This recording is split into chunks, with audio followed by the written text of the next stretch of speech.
আহমদ ইবনে ইউনুস আনাসরা থেকে বর্ণিত, তিনি বলেন, আব্দুর রাহমান ইবনে আওফারা মদিনায় আগমন করলে নবী করিম সাল্লাল্লাহু আলাইহি ওয়াসাল্লাম তার ও সাদ ইবনে রাবি আনসারীর মাঝে ভ্রাতৃত্ব বন্ধন করে দেন। সাদরা ধনী ব্যক্তি ছিলেন।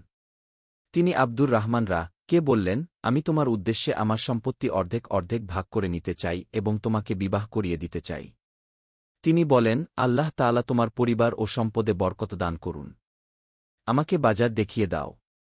তিনি বাজার হতে মুনাফা করে নিয়ে আসলেন পনির ও ঘি। এভাবে কিছু কাল কাটালেন।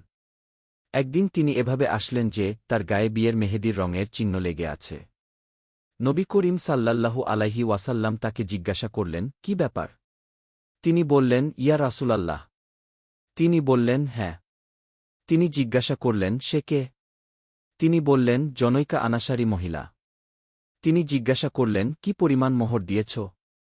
আব্দুর রাহমান বললেন, খেজুরের এক আটি পরিমাণ স্বর্ণ। নবী করিম সাল্লাল্লাহু আলাইহি ওয়াসাল্লাম তাকে বললেন, একটি বকরি দিয়ে হলেও ওয়ালিমা কর।